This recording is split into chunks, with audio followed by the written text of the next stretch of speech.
Hey, what's up, rock stars? It's Rox, and I am coming to you today with the review for Black Ink Chicago Season 4, the finale, also known as Episode 16. So, you guys, so glad this is over. And that was some bullshit last night, but whatever, we'll get through it. Okay, let's get to it, shall we? Alright, we're gonna do it out of order, because I just want to talk about how horrible of a cheater that 4 is. He's so bad at it. It's just like, 4, really? So, 4 tells us how happy he is. He's back in Chicago. You know, shit ain't going too smoothly out there in Los Angeles. So he just needed to get back, you know, touch the ground, the soil that he came from, and just kind of get back balanced. All right, so he can go back to Los Angeles and finish working on his music. So he's in the apartment, and in walks Nikki. Nikki is sort of like, how you doing, baby? Hey, I love you. I love you so much I followed you today. She didn't really follow him. But Nikki has proof that 4 has been cheating, okay? Or at least he was conspiring to cheat, okay? She has a video. She was just like, did you send this video to somebody? Okay, and she shows it to him, and it's 4. And he's all got the camera, and he bringing it down around here so you can see from the scrotum, you know, the scrotum view. She was just like, did you send this video to somebody? And the whole time, he just looking at it. Because you know, while niggas be trying to come up with a story in their mind and they not quite ready for this. So he was like, okay, so let's talk about it. Yes, let's talk about it. 4 tried to even do the old Jedi mind trick and say that, yeah, I sent it. Yeah, I sent it. It didn't mean nothing. Nigga, you not fixing the Eddie Murphy yesterday. Okay? Yes, you saw me. Yes, I fucked her. Yes, I fucked her. I make love to you. Not today, 4. Evidently, 4 was trying to set up a threesome. Nikki was like, I already talked to the girls. They done already told me what was supposed to go down. I guess 4 didn't get to, you know, close the deal. However, the video is showing that, you know, he was really about it. So, after the yes, I did it, it didn't mean nothing didn't work, then he turns to getting mad. So yes, I did it. Yes, I sent it. Because I'm not getting no attention from my woman. So if I need some attention from somebody else, that's what I do. First the fuck all, nigga. You said you was so goddamn busy with this damn rap career, right? You the one wanted to get your ass up out of Chicago and go to Los Angeles, and you supposedly always in the studio, but all how we find time to send our damn balls and dick to some bitches over wherever the fuck they are. But now you mad at Nikki because she not giving you no attention. She didn't even want you to go to Los Angeles. So when did you do this? You only been in Chicago for 5 minutes. The girl is in Chicago. You are in LA. Come on, 4. He's still the whole time, his heart ain't in it. He know that these arguments are lame at best. And you're not going to get away with it. Nikki is just listening to him, and, you know, she almost want to laugh, so you don't even know if this shit is true or not. But, you know, just for TV's entertainment's sake. She was like, listen, I'm not going to be putting up with this shit. I'm not Ashley. Let me see your phone. He ain't giving her his phone. Absolutely not. Okay, unlock your phone, give it to me. He not doing that. So Nikki was like, you know what? I don't want to see you. I don't have nothing to say to you right now. I want to go. You know, wait a minute. Don't go. Okay, I'm sorry. He apologizing now. This nigga done went through all of the phases right there in this little 3-minute scene. So she was like, let me go. I don't have nothing to say. Okay, it's either I'm going to jump over the fucking balcony or you going to let me out. Which one? Okay, well, we don't want her to die. Okay, so let her go. Now we see Charmaine and Neek, and to make a long story short, you guys, she's telling them that her period is late. Okay, she's always on time, never late. Neek is very upset about this. He does not think that she's ready to have a baby. She's not ready to be a mother. You know, I actually was kind of offended by the things he was saying, but I mean, you know, I understand when you are shocked like that, even though I don't understand why you would be shocked. Like, are you guys fucking without protection? Okay. You already know the girl wanted to have a baby. So that means you need to be extra cautious by either wearing a rubber or making sure you see her swallow a birth control pill. Now, you can't get mad at somebody if you fucking them and you ain't got no protection. Okay? So, yeah, I understand the shock and everything, but you can't really be mad if you're not taking care of the business that you need to take care to protect yourself if you're not ready to be no damn daddy. But anyway, he was just like, you not ready. You don't need no kids. She says she's ready to be a mother. I don't know if anybody is ever really ready. Okay, but sometimes you just got to step up to the plate when the shit happens. The best that Neek can do is just like, so what's the next move? I guess he was hoping she was going to be like, well, if you don't want it, I guess we're going to get an abortion. But of course, she didn't say that. She was just like, well, we go to the doctor, see if I'm pregnant. Okay, we can get engaged. We can get married. We can have this baby. That's what we can do. He was just like, yeah, okay, let's go to the doctor first. And see what he say. So next scene, he's at the apartment. She walks up to him and she tells him she's still late. Okay, I'm assuming maybe it's a week or so later. So she's now got an at-home pregnancy test. This time Neek has had a little bit of time, I guess, to think about what it is. Even though he's still very adamant, very clear, he's not ready to be a father. And I mean, you can only respect, I guess, when men tell you this. We as women sometimes will clearly ignore when a man says that they don't want to have kids. I mean, sometimes it's just cold feet, but other times a man is telling you the truth. I don't want to have kids. So when you have a kid with this man who didn't want to have kids, then you got to be fucking around with the nigga not wanting to be around, not barely taking care of their kids, not wanting to give you child support, all of this. You know, we as women sometimes have to take some blame for, you know, I don't want to say trapping, because they're in a relationship and, you know, like I said, it takes two to tango. But, you know, we can't always just be real mad when the nigga already told you he ain't want no fucking kids. And he's been clear. He don't want no kids. But then he was like, but it's not like I'm going to run out on you. You know, I'm not going to, you know, I'm going to take care of you and the baby. You know, he says that, but it's sort of like in a dejected, like, all right, damn kind of way. Clank, clank, you got me now. You know, that kind of feeling. Who wants to bring a baby into, you know, that union like that? You know, so anyway, ain't no sense of me getting all preachy and shit up in here, because she ain't pregnant. And that's probably good, because I think that Charmaine and Neek still got some ways to go before they on the same page with this whole baby thing. Now, let's talk about how the show started. We already had seen it in the previews. We see Ryan and Four in the car. They're on their way somewhere. Next thing we see them walking into Loyal Link. Ryan has the crew with him. He's telling us how it's been hard. He lost friends. He had to walk away from a shop and a job that he loved and all of that. But you know what? The universe has come full circle. And when he walks into Loyal Link, he's telling them, welcome to 9 Mag. Okay, with a little smile on his face. And we're all supposed to be confused, like, what's this about? Well, let's rewind 1 week earlier. Ryan is at a gun violence rally given by Karen Civil. I was like, all right, Karen, I still ain't quite clear on what it is that Karen does, but she is good at whatever the fuck it is. Well, anyway, she's giving a gun violence rally, and they have Ryan there. You guys know his sister was killed from gun violence. You guys know the whole story. He tells us how he would like to do more and more of this kind of thing in the community.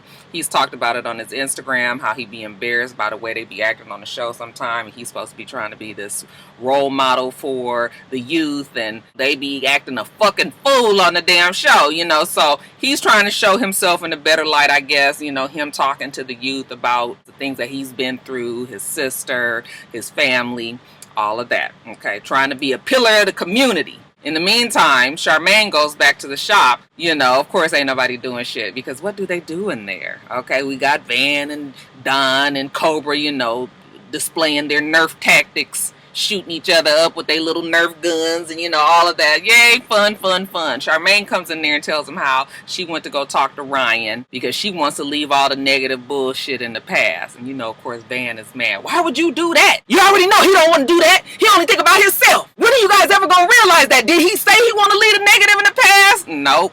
Okay, then. Y'all just gonna keep on going back to him, begging on your damn knees just for him to turn you down. Van is like, he done shot up the damn shop. He don't have no words for him. She also tells him how Lily was there. Now Lily is working for Ryan. Oh, that made Don mad now. Shut the fuck up! Why you so mad, Don? You and Lily fell out. Lily left the shop. I'm sure you guys saw her shit ain't there no more. Don say, this shit is stopping today. Now, he done been here from the beginning, and he done seen his shop that he loved so much go down in the ground. Only got 2 fucking artists left. This ain't gonna work. So you know what? Don is gonna take the bull by the horns, and he's gonna be the manager. He gonna run shit. He gonna make sure they get more people up in there, you know, more talent. Van and Charmaine are both with it, okay? Charmaine says she'll do the day-to-day, but she tired of trying to tell motherfuckers what to do. I don't know why you was trying anyway. And Van feels the same way. You know what?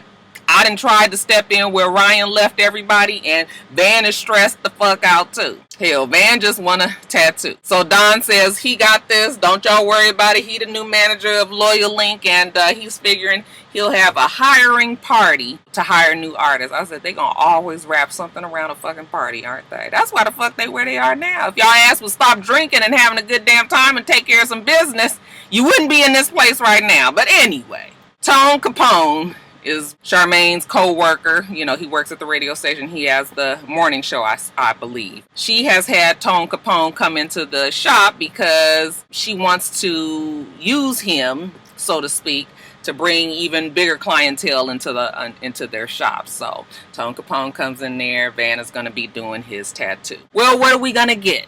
Well, this is the time where we always got to have some deep meaning for some fucking tattoo, okay? Motherfucker just can't get Winnie the Pooh with a couple of stars around. Everything gotta mean some shit now. He wants to get Free Thinker because, you know what, he's not trapped in the way of thinking anymore. You know, he just feels free. And Van says, you know what, I feel the same way. Van ain't gonna be held down by Loyal Link no damn more. Van tired of being mad all the fucking time. Prison swole and whatnots. Van got a whole bunch to live for. Van has a lot to be happy about. He has his career. He's got talent. He's got a daughter, okay, who loves him. He got a woman that he loves, you know. He got a whole bunch going on, and he just, look, he free now. Let Don take that shit. He done with it. So Van is feeling the tattoo. He was getting his tattoos like right here. I was like, oh, I know that shit hurts. Oh my God. I know I talk about it all the time, but this tattoo on my wrist, this one here, this motherfucker hurt more than any tattoo. And I have a pretty big tattoo on my back. This shit hurt more than any tattoo I ever had because it's that tender. This skin right here tender. Can you imagine? This skin don't get touched by nothing. This shit be real tender. I thought I was gonna die when I was getting that tattoo, and Debbie was sitting next to me filming it, and she was just talking. I was just like, Deborah, just quit talking. Let me get my tattoo and get it done, because I'm telling you so many times I almost tell that lady for fuck it. Okay, but anyway, I'm getting off track. But the tattoo was nice. Van is a very talented tattoo artist. I actually had a couple of tattoos when I was getting this one that I was thinking about doing, that he had done some flowers on some people's wrists. So yeah, he's fine. He's letting Don take over. He free now. Now, Forrest in the Jeep with Ryan. This is the scene that we saw at the very beginning of the show, or a part from the scene that we saw at the very beginning. And Forrest feeling mighty low. He feeling bad, y'all. Just like a nigga that get caught. He's telling Ryan how, you know, he got caught and how Nikki don't believe nothing he say. You know, now he's feeling really bad because he just wants it to be over. He wants everything to be good. And look, you preach it to the choir. Ryan knows exactly how this feels. So, you know, Ryan tried to give him some words of encouragement. You just got to go through it. You got to wait for them to get to a point where they feel like they can trust you again. So you might have just fucked it up for now, but that don't necessarily mean that Nikki might not come around. Look at where, you know, him and Rachel came. Forrest telling us how his head ain't right. So he don't know if he can go back to Los Angeles. I was like, listen, I'm going to need Ford to get thicker skin or something. Now, you want to play the game. You want to be out there like that. And that's not really you. Like, you have a job to do. You want to be this rapper. You was all focused and everything. And it just took one thing like this to throw you off track. Like, why are you doing shit that you don't even know how to do? Now he's saying he don't want to be a rapper. Well, he's not saying he don't want to be a rapper. He's saying that he don't think he can go back to LA right now because, you know, he got to get his shit right with Nikki now. So Ryan tells him, well, if you don't go back to LA, you know, if you decide to let that go for now, you know, you a dope artist. We never had no problems. You always stay neutral. You always welcome in 9 Mag, you know, because Ryan wants him back. And Forrest says, well, you know what, truth be told, he was always, you know, 9 Mag to the Hort. He never really represented that Loyal Link shit. You know, it was always a mess. So it's easy for him to just go back and say he is going to work for Ryan now. Oh, you know what? This is not the scene. This is not the scene that we actually saw. Wait, is this the scene? No, this is not part of the scene. I'm sorry. This is not part of the scene that was at the beginning. We're going to have a double of that scene. Anyway, while Ryan and Ford are driving, you know, Ford's like, well, where are we going? And Ryan was like, well, funny story. And I was just sitting there like, Y'all did all this to get back to this point. Anyway, Ryan says that, now get this, the owners of the building contacted Ryan and told him that that shit was not working out with Loyal Link, and that they would like for Ryan to come back because at least they knew that Ryan was going to pay the rent on time and they weren't going to have any problems like that. Now, let me tell you, a motherfucker done shot up this place, and you mean to tell me an owner is going to call you and tell you to come back? It looks like a nice enough spot. I'm sure they could get anybody up in there, but the owners is going to call you. You the only one that they can call to tell them to come back up in there. Okay, no. You guys really think we're going to believe this shit? So, well, yeah, Ryan now is going his way to talk to the owners and see if he can work out some shit, okay? Because evidently Loyal Link never even signed the lease. What was Van doing when he was supposedly talking to the fucking owners of the building, y'all? It's just some bullshit. So, Forrest's like, oh, really? You know, damn, you savage, okay? You might be back in the place that you left. So, yeah, he might be. They go into the building, you know, the cameras is trying to follow him in, and, you know, Ryan with the Ronald McDonald. That Ryan is fine, though. That Ronald McDonald then grew out, so it's, you know, it's rounder now. But he just, you know, he just right. He's short, though, huh, y'all? How tall is he? I tell you, these niggas be so tiny these days. He is cute, though. Anyway, tells the cameras not to come in. Let me handle this by myself. Now, jumping over to this hiring party that Don is having. Everybody's there having a good time, of course. Don tells everybody, you know, let's get to Chicago. I want to make sure that we got some, you know, dope artists in here that's going to work, and, you know, tattoo and whatnots and yada, yada, yada. So Don and Charmaine are conducting the interviews. All right, well, you can imagine what the interview process is going to be like. They got some young man named Mark. Mark been tattooing for 4 years. He show him, you know, he ain't got no portfolio. He's showing shit on his phone. Kids, can you get professional? Okay, we don't want to see shit on the phone. Take a picture, print the shit out, put it in the book, and bring it with you. I'm old school probably, though. Maybe they don't do that no more. But I wasn't impressed. They asked him about his former job. He said he worked at a restaurant, but he got, you know, fired for stealing. Okay, do you really tell people that? Although I did have a friend who told me that she had an interview with somebody and they asked her what was one of her flaws. And she gonna say, well, because I'm always late.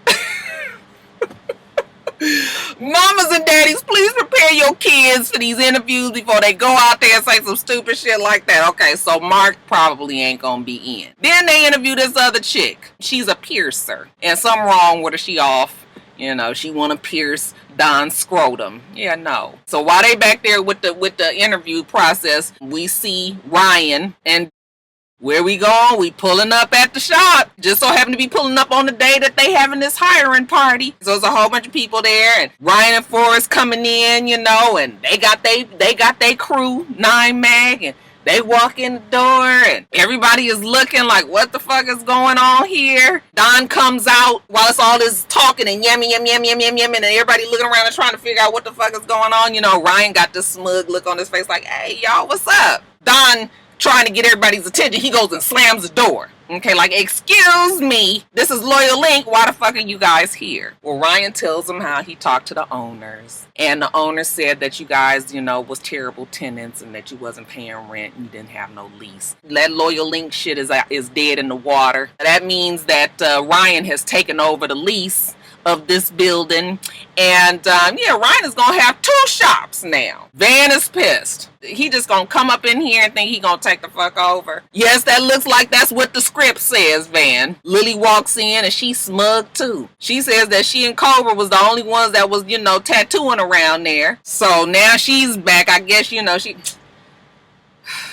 This whole scene, I'm just sitting there looking like that. If that was really, really what was happening, it would have been a fight. It would have been a fight because tempers would have been way too high. Don starts to say, you know what, Ryan, it's crazy that you would do this. Well, Don tries to say, it's crazy that you would do this because we was trying to fix this, you know, damn, when we was in Jamaica, we didn't even have to go through it like this, okay? You could have maybe been back here on better terms, okay? Instead of you trying to bogart and take over shit, well, while he trying to talk to Ryan and Lily jump in, okay? And then she's arguing to Don and telling him to stop raising her voice. He was like, oh, who's raising their voice? Oh, shut up, Lily. I cannot believe they are letting Lily come. She is such a horrible negative cancer to the show. I can't stand Lily. All that being said, you guys, Ryan has told them Loyal Inc. is out.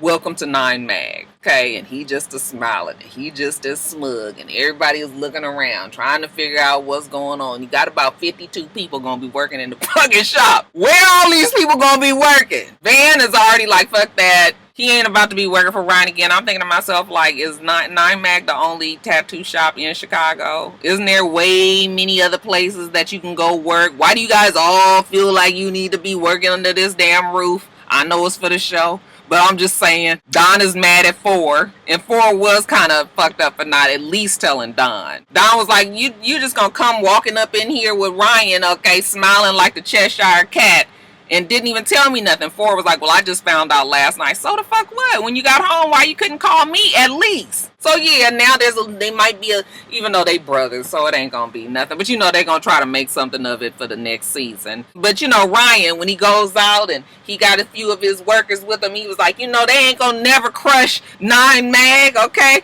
9mag is a spirit, it's a feeling. It's never gonna go away. You know, he go out there, he take the damn Loyal Link sign down, he put the 9mag sign back up there, you know, and yeah, you guys, Ryan is back with the crew. For somebody who wanted to avoid all negativity, he didn't want no more shit, he didn't want to have to be fighting with nobody. You go through a whole season of trying to clear the path of negativity just to go right back to it. You done did all of that just to be back up in there. Y'all didn't make up. Now you taking over. You know they gonna still be mad at you. It's still gonna be a whole bunch of commotion and fighting. I was just like, okay. I guess he done had a long talk with Rachel and was like, listen, we gonna do it this way. You just don't come around the show. I'll make sure I don't fuck no bitch, and we'll just keep it moving. But that's it, y'all. Next season, Ryan is back with the crew at 9mag. Alright, you guys, that's it. I done talked a whole lot, way more than I wanted to on that show. It was some bullshit, you guys. I just was like, out of all of the ways to try to bring everybody back together, this is the way that you guys did it. It's just, anyway, you guys. I still got to do Greenleaf, so let me get off of here. Make sure you rate, comment, and subscribe to the channel. itsrox, the channel's for itsrox, and everything else I do will be in the bottom bar. Alright. So I hope that you have a wonderful, wonderful rest of your day, and I plan on doing the same. Till next time, rock stars. Bye.